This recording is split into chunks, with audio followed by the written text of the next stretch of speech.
Bonjour à tous, je vous invite à vous abonner à cette chaîne, à aimer, à partager, à commenter ces vidéos, c'est très important. C'est une manière de nous soutenir. Merci à vous tous. Oui, je fais un don à la Fondation pour l'école. Un enseignement de qualité est possible. La Fondation pour l'école reconnue d'utilité publique agit pour le renouveau éducatif au service des familles. Grâce à vous, nous soutenons la création et le développement des écoles indépendantes. Nous aidons au quotidien les acteurs de la liberté scolaire. Faites un don sur fondationpourlécole.org. Le 13 avril dernier, une école coranique clandestine a été découverte à Marseille.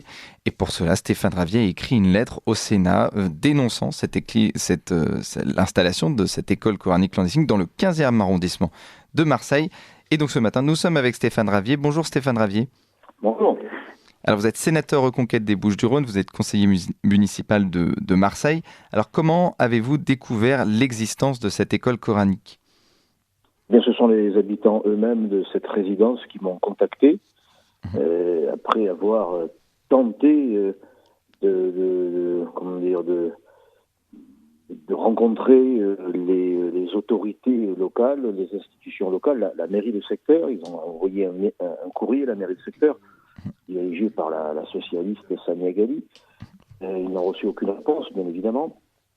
Et ils ont contacté la mairie centrale, dirigée par la nébuleuse d'extrême gauche, à la tête de laquelle il y a M. Payan, qui n'a reçu évidemment aucune réponse. Ils ont envoyé un courrier à la préfecture, aucune réponse. Donc en désespoir de cause, ou en espoir de cause, ils m'ont contacté. Et moi, je me suis déplacé immédiatement. Et ils m'ont expliqué que à l'intérieur de leur résidence, il y avait une maison qui a été louée, et le locataire a sous-loué son jardin, sur lequel a été construit une sorte de cabanon, de chalet en bois. Et très vite s'est installé une sorte d'imam qui, chaque mercredi après-midi, week-end et jour férié, reçoit un certain nombre d'enfants et manifestement une éducation coranique qui est dispensée. Alors j'ai évidemment saisi directement le ministre de l'Intérieur pour lui demander d'agir dans les plus brefs délais. Et donc, c'est une école coranique le mercredi et le week-end, c'est ça ? Donc, quand les enfants ne sont pas à l'école, on va dire républicaine, enfin l'école de l'État. Et puis, il y a aussi donc c'est une mosquée, enfin, en tout cas, des gens où les adultes vont prier le soir. Effectivement, c'est ce qu'ont constaté les habitants de façon récurrente. Alors, pour être tout à fait exhaustif, j'ai eu des nouvelles hier en fin de journée, puisque Madame la préfète de police des Bouches-du-Rhône m'a contacté. Elle a été informée, bien sûr, de mes révélations, et m'affirme que depuis peu, ces services se sont saisis de l'affaire. Et selon elle, il ne s'agirait pas d'une école coranique, mais des séances de soutien scolaire qui seraient donc dispensées à ces enfants. Or, moi, je suis tout à fait prêt à le croire, mais j'ai tendance à croire ce que je vois et pas nécessairement ce qu'on me dit. Et ce que je vois, il y a eu des vidéos qui ont été tournées et des témoignages concordants sur le fait que déjà on voit que ces enfants ont une tenue religieuse, pas nécessairement comme les enfants de Marseille, en habit plus décontracté. Ils sont en tenue plutôt religieuse, et plusieurs voisins m'ont affirmé les entendre psalmodier. Bon, alors moi je veux bien qu'il y ait des cours de soutien scolaire, mais ça a l'air d'être soutien scolaire coranique, quoi. En réalité, c'est celle-là. Mais on pourrait même se demander, est-ce que c'est vraiment un problème finalement qu'il y ait une école coranique ? Finalement, qu'est-ce que c'est qu'une école coranique si c'est seulement de la culture religieuse pour des musulmans ? Ou alors est-ce que ça participe à la partition de la France, c'est-à-dire qu'il y a deux éducations et deux jeunesses qui sont éduquées différemment ? Le fait que cette éducation, ce tendu ou envisagé soutien scolaire se déroule dans un chalet bâti sur un terrain privé sous-loué, pas très rassurant quand même. C'est pas très rassurant. Les élèves sortent de ce chalet à une vitesse organisée, je dirais. Ils sont très vite dispersés, récupérés par leurs parents, sans qu'ils ne traînent pas sur le site. Personne dans la résidence n'a été informé au préalable. Il y a encore aujourd'hui de ce qui est enseigné, de ce qui est dispensé dans cet entre guillemets dans cet établissement. Donc il y aurait pu y avoir de la part de l'enseignant ou du bénévole du soutien scolaire, comme dit la préfète, il aurait pu y avoir une démarche rassurante, une volonté d'informer les habitants de ce qui se passait dans ce chalet. Or, il n'y en est rien. Tout ceci est fait, j'allais dire, de façon discrète, sans que ça soit vraiment discret, puisque ça se voit, ça s'entend, mais sous le sceau du secret, quoi. Donc, c'est pas très rassurant sur le contenu pédagogique, éducatif qui règne dans ce chalet. Et alors, justement, pourquoi cette école, elle a gêné les riverains? Pourquoi cette école gêne les riverains? Parce que finalement, c'est dans un espace privé, c'est un chalet sous-loué privé, donc les gens peuvent accueillir chez eux qui veulent. Donc, en quoi ça dérange véritablement donc, les riverains de ce quartier de Marseille? Déjà que ça se passe de cette manière-là, le locataire pousse son jardin avec ce cabanon là, ce chalet qui voit le jour au lendemain, sans qu'il y ait d'informations, sans qu'il y ait eu obtenu par le propriétaire, et ni même d'informations encore aujourd'hui sur ce qui s'y passe. Avouez que c'est pas très rassurant pour les habitants. Et puis il y a une présence des parents, des adultes, il y a une invitation. Et puis, même si il n'y a aucune violence, aucune menace de la part de l'imam ou des parents, il y a, je dirais, cette ambiance qui n'est pas rassurante. Ces parents qui ne sont pas de la résidence et qui sont là, je dirais, presque en terrain conquis, en tout cas, faisant fi du règlement intérieur de la résidence, du repos auquel ont droit les résidents. Donc c'est évidemment une source d'interrogation et d'inquiétude. Et quelque temps avant, il y avait donc une école coranique qui se trouvait à quelques mètres de cette école clandestine, et cette école coranique a été fermée. Alors pourquoi l'école coranique a été fermée? Et finalement, on a l'impression que ça ne sert à rien de fermer des écoles coraniques parce qu'il y a d'autres écoles coraniques qui se créent clandestinement. Oui, l'école se situe à une centaine de mètres à peine. Alors, la préfète de police m'affirme qu'il n'y aurait aucune relation de cause à effet, que les enfants qui étaient dans cette première école clandestine seraient tous désormais dans le circuit scolaire classique. Sans doute, ils sont suivis par l'éducation nationale et par la préfecture qui vérifient tout ça, ce qui n'empêche pas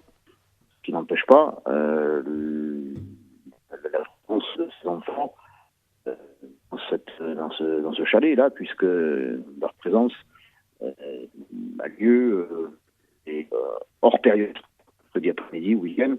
Ils peuvent très bien aller dans des établissements classiques de l'éducation dite nationale et ensuite rejoindre une éducation, je dirais, une instruction parallèle, supplémentaire. Je n'ai pas le déroulé, les raisons pour lesquelles la première école a été fermée. Ce que je sais, c'est qu'elle était clandestine. Et donc, à partir de là, aucune autorisation de qui que ce soit. Elle a été fermée il y a quelques mois. Elle était à une centaine de mètres. Alors, quand la préfète sont scolarisés qu'il n'y a pas... J'affirme que l'un peut très bien aller avec l'autre. Et est-ce qu'il faut les interdire, ces écoles coraniques? Est-ce qu'il faut les encadrer? Comment on peut faire? Parce que donc il y a une population musulmane à Marseille qui a une volonté, en tout cas, de se former, des musulmans qui ont envie de se former à leur religion. comment faire pour encadrer ces écoles coraniques et justement tout en luttant donc contre la partition de la France. Effectivement, la composante musulmane de Marseille est chaque jour plus importante. Dans cette résidence, il y a un stade de quartier, je dirais, qui, l'année dernière, et je pense que ça sera encore vendredi, puisque c'est la fin du Ramadan, on commence à connaître le calendrier musulman mieux que le nôtre, ou tout aussi bien. Ce stade est loué par l'association musulmane, officiellement loué, réglementairement loué à la mairie pour y accueillir la population musulmane du quartier. Sur ce stade a lieu je dirais la grande prière, et c'est le cas sur de nombreux sites à Marseille qui sont occupés pour y accueillir le plus grand nombre de fidèles possible, et c'est par milliers qui démontre l'importance de la communauté musulmane à Marseille. Comment fait-on ? Eh bien, il y a des règles et des lois. Là, cette école clandestine, on va faire croire que accueillir des enfants, et même des adultes, mais surtout des enfants, dans un chalet en bois qui, de toute évidence, ne remplit pas les conditions de sécurité, doit être considéré comme une liberté individuelle ou collective. Pour la préfète dit, je ne peux pas agir tout de suite comme ça. C'est site privé, ce qui est vrai. Je crois qu'on doit quand même mettre des bouchées doubles pour déjà mettre sur le plan de sécurité des enfants, les mettre à l'abri. Sinon, si on laisse ce précédent s'installer, ça va entraîner de nombreux autres cas, même si c'est déjà le cas. La préfète me disait qu'elle avait déjà fait fermer plusieurs, on ne peut pas appeler ça des établissements, mais on loue des cages, des garages, et lieux de prière clandestins, des mini-écoles clandestines, tout ça se développe. Je ne dis pas qu'il y a des ouvertures chaque jour, mais le phénomène se développe. Il se développe parallèlement au développement de la présence musulmane à Marseille. Les pouvoirs publics étant, je dirais presque dépassés par le phénomène. Et justement, parce que d'autres élus ont été au courant de cette affaire et n'ont rien fait. Alors pourquoi les autres élus n'ont rien fait et pourquoi ça gêne autant ces écoles coraniques? Pourquoi ça gêne autant les élus? Pourquoi ils ne font rien alors que vous avez décidé, donc on le rappelle, Stéphane Ravier, d'écrire à Gérald Darmanin cette semaine? La première institution, c'est la mairie de secteur. La mairie de secteur, parce que ça, les mairies regroupent 2 arrondissements. Contrairement à Paris ou à Lyon, c'est des mairies par arrondissement. Chez nous, c'est 2 arrondissements. La mairie concernée, c'est la mairie des 15e et 16e arrondissements, dirigée par l'équipe de Madame Galli. Madame Galli et la mairie centrale, dirigée par Benoît Payan. Madame Galli est l'une des adjointes.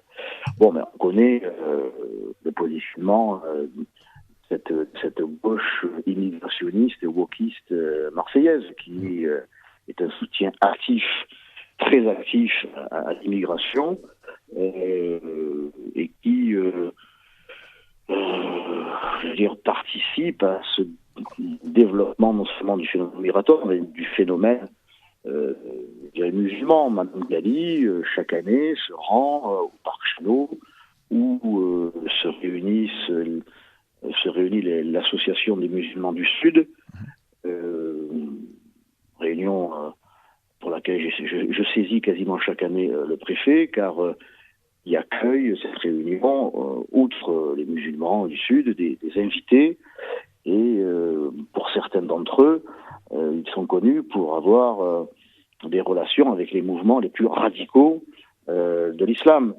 Et ça n'empêche pas Madame Galli de se rendre sur place, de témoigner à ses organisateurs à cette journée son soutien, en finissant son discours par Inch'Allah. Elle n'est pas la seule. Il y a sorte d'islamo-gauchiste, il y a aussi un islamo-droitiste avec des représentants de la droite marseillaise qui n'hésite pas, elle aussi, à faire son petit marché électoral. Il y a aussi cette volonté de ne pas se mettre à dos une communauté qui, pour certains de leurs membres, ils sont nombreux, votent pour être français ou franco quelque chose. Donc déjà, il y a un clientélisme, une idéologie immigrationniste affirmée, un clientélisme électoral, et pour certaines autorités aussi, la peur de la réaction des membres les plus radicaux de cette communauté. Donc c'est un mélange des trois, une addition des trois qui fait que on regarde ailleurs. Et puis, pour confirmer que les autorités politiques marseillaises de gauche en particulier, et pas seulement, comme je viens de vous l'expliquer, font les yeux doux cette communauté. Il y a quelques jours, le maire de Marseille, Benoît Payan, et Madame Galli ont visité le lycée de Kaldoum dans le 15e arrondissement, qui reçoit un financement de l'État, qui est reconnu, mais qui a reçu des invités et un financement de la part d'associations proches des frères musulmans. Bon, ça n'a pas empêché, encore une fois, Madame Galli, Monsieur Payan, de visiter ce site, puis alors en état de béatitude. Donc vous voyez qu'ils n'ont aucune démarche de lutter contre, ou ne serait-ce que de s'intéresser, de s'interroger sur ce phénomène, je dirais, coranique. Les écoles coraniques clandestines. Merci beaucoup Stéphane Ravier. On rappelle que vous êtes sénateur aux Conquêtes des Bouches-du-Rhône et conseiller municipal de Marseille. Merci à vous.